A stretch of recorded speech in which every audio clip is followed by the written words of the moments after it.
السلام علیکم۔ آج کے اس ویڈیو میں ہم آپ کو 5 ایسے بدترین گناہوں کے بارے میں بتائیں گے جن کے کرنے سے انسان تباہ و برباد ہو جاتا ہے۔ حضرت علی رضی اللہ تعالی عنہ کے پاس ایک شخص آیا، کہنے لگا، حضرت علی، وہ کون سے ایسے بدترین گناہ ہیں جو انسان کی رزق کو ختم کر دیتے ہیں، اور یہ گناہ دنیا و آخرت میں انسان کو اس طرح ذلیل کرتے ہیں کہ انسان کا دنیا اور آخرت میں کوئی مددگار باقی نہیں رہتا۔ یہ سن کر حضرت علی سیدنا علی المرتضیٰ شیر خدا نے فرمایا کہ اللہ کے رسول نے فرمایا 5 گناہ ایسے ہیں جن کے کرنے پر انسان دنیا اور آخرت دونوں میں تباہ و برباد ہو جاتا ہے۔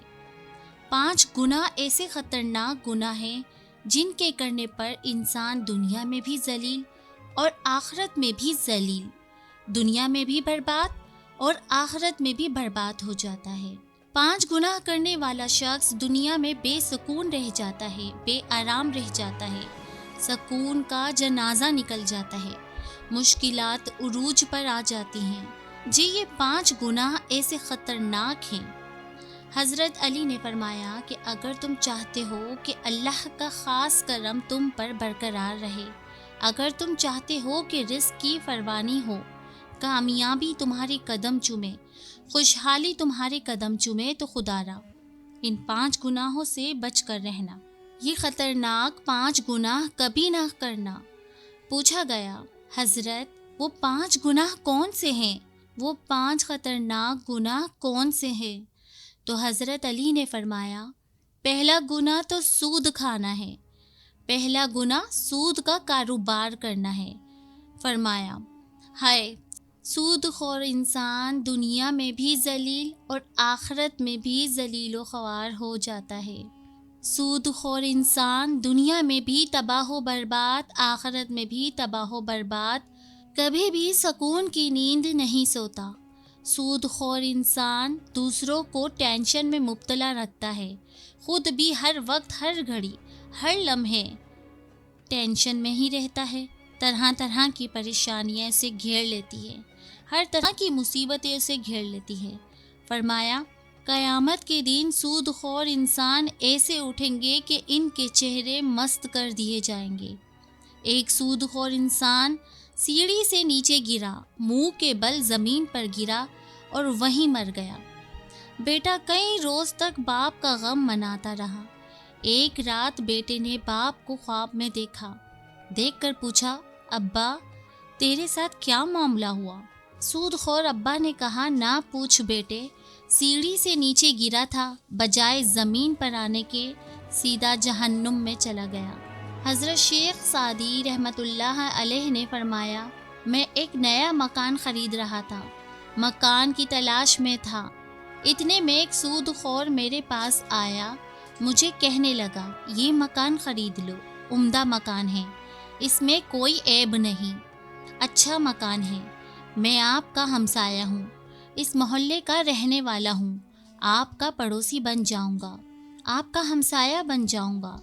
سود خور انسان مجھے کہنے لگا کہ میں آپ کا ہمسایہ بن جاؤں گا، اسی محلے کا رہنے والا ہوں، اور کہا کہ اس میں کوئی عیب نہیں۔ حضرت شیخ سعدی فرماتے ہیں، او ناداں، تو کہتا ہے کہ اس میں کوئی عیب نہیں، مجھے تو سارے کے سارے عیب اس میں نظر آتے ہیں۔ اس نے کہا، حضرت وہ کیسے؟ تو آپ نے فرمایا کہ اس سے بڑا عیب کیا ہوگا کہ تو میرا پڑوسی ہوگا، اس سے بڑا عیب کیا ہوگا کہ ایک سود خور میرا پڑوسی ہوگا، اور جہاں تجھ جیسا پڑوسی وہ مکان تو میں مفت میں بھی نہ ملے۔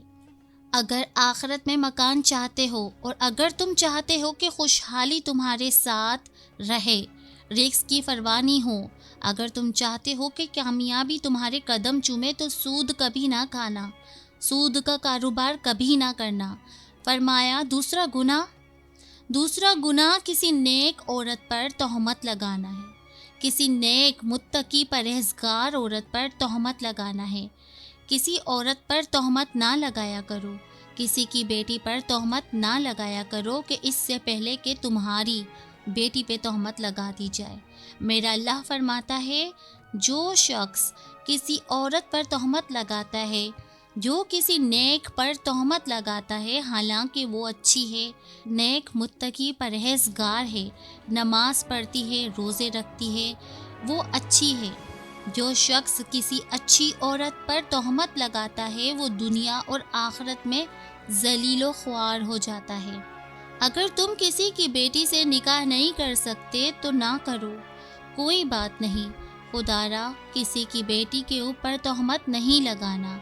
ہائے وہ بوڑھا باپ جو اپنی بوڑھی کمر پر بوریاں لاد کر دن رات محنت مزدوری کرتا ہے، دن رات اوور ٹائم لگا کر محنت مزدوری کر بوڑھی کمر پر بوریاں لاد کر اس نے اپنی بیٹی کو جوان کیا، اس کو پڑھایا لکھایا۔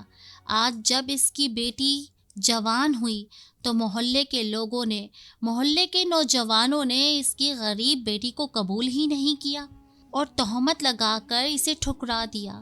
شادی کرنا گوارا نہیں کیا، نکاح کرنا گوارا نہیں کیا، اس لیے کہ اس کے پاس جہیز نہیں ہے۔ ایک تو تم نے نکاح نہیں کیا، دوسرا اوپر سے تہمت، کم از کم تہمت تو نہ لگاؤ۔ فرمایا کہ اگر تم چاہتے ہو کہ دنیا اور آخرت میں تمہیں عزت ملے، مقام ملے، خوشحالی ملے تو کسی نیک عورت پر تہمت نہ لگانا۔ تیسرا گناہ کسی کا مال ہڑپ کر جانا، خاص طور پر یتیموں کا مال ہڑپ کر جانا۔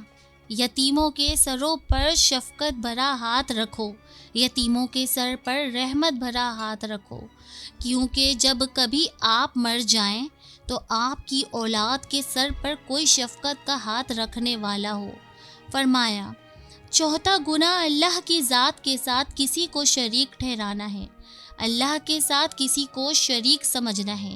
یہ ایک ایسا گناہ ہے، یہ اتنا بڑا گناہ ہے، شرک والا جو گناہ ہے اتنا بڑا گناہ ہے کہ اللہ تعالیٰ چاہے تو ہر گناہ معاف کر دے، چھوٹے بڑے گناہ معاف کر دے، مگر یہ شرک والا گناہ اتنا بڑا گناہ ہے کہ اللہ تعالیٰ کسی کو معاف نہیں کرے گا۔ حضرت سیدنا علی المرتضیٰ شیر خدا نے فرمایا کہ پانچواں گناہ خطرناک گناہ، اہم گناہ، دل کے کانوں سے سنیے گا۔ پانچواں گناہ کسی کے اوپر جادو کرنا ہے۔ جادوگر شخص کے گھر کا کھانا حرام، اس کے گھر کا پانی حرام، اس کے گھر کا دودھ حرام، اس کے گھر کا نمک حرام، اس کے گھر کی ہر ایک چیز حرام۔ جو شخص کسی کے اوپر جادو کرتا ہے، جو کسی کو ذلیل کرنے کے لیے، کسی کو رسوا کرنے کے لیے، کسی کو ٹینشن دینے کے لیے، کسی کو تکلیف دینے کے لیے جو شخص کسی کے اوپر جادو کرتا ہے، یہ ایک ایسی چیز ہے کہ گھومتی ہوئی پھرتی ہوئی آخر کار اس بندے تک پہنچتی ہے جہاں سے یہ کی گئی۔ جادوگر انسان یوں سمجھے کہ وہ دائرہ اسلام سے نکل گیا ہے۔ خدا را یہ خطرناک گناہ کبھی نہ کرنا۔ فرمایا یہ 5 گناہ ایسے گناہ ہیں جس کے کرنے پر اللہ تعالیٰ سخت ناراض ہوتا ہے۔ اگر آپ چاہتے ہو کہ اللہ کا کرم آپ کے اوپر برقرار رہے، اللہ کا خاص کرم تمہارے اوپر برقرار رہے، تو یہ 5 گناہ کبھی نہ کرنا، ان گناہوں سے پرہیز کرنا، بچے رہنا۔ انشاءاللہ تمہیں دنیا میں بھی عزت ملے گی، مقام ملے گا، تمہیں دنیا میں بھی مرتبہ ملے گا، تم دنیا میں بھی کامیاب ہو جاؤ گے، رزق میں فراوانی ہوگی، خوشحالی ہوگی، کامیابی تمہارے قدم چومے گی اور تمہاری آخرت بھی سنور جائے گی۔ آخر میں اللہ تعالیٰ سے دعا ہے کہ اللہ تعالیٰ ہمیں صراط مستقیم پر چلنے کی توفیق عطا فرمائے، اللہ تعالیٰ ہمیں حق سچ بولنے کی توفیق عطا فرمائے، آمین ثم آمین۔ اگر آپ کو آج کی ویڈیو اچھی لگی ہو تو ویڈیو کو لائک کیجیے گا، کمنٹ کر کے اپنی رائے ضرور دیجیے گا اور میرے چینل کو سبسکرائب کر لیجیے گا اور بیل آئیکن کو پریس کیجیے گا تاکہ آنے والی ہر نیو ویڈیو آپ تک پہنچ سکے۔ انشاءاللہ اگر زندگی رہی تو اگلی ویڈیو میں ملاقات ہوگی، تب تک کے لیے فی امان اللہ۔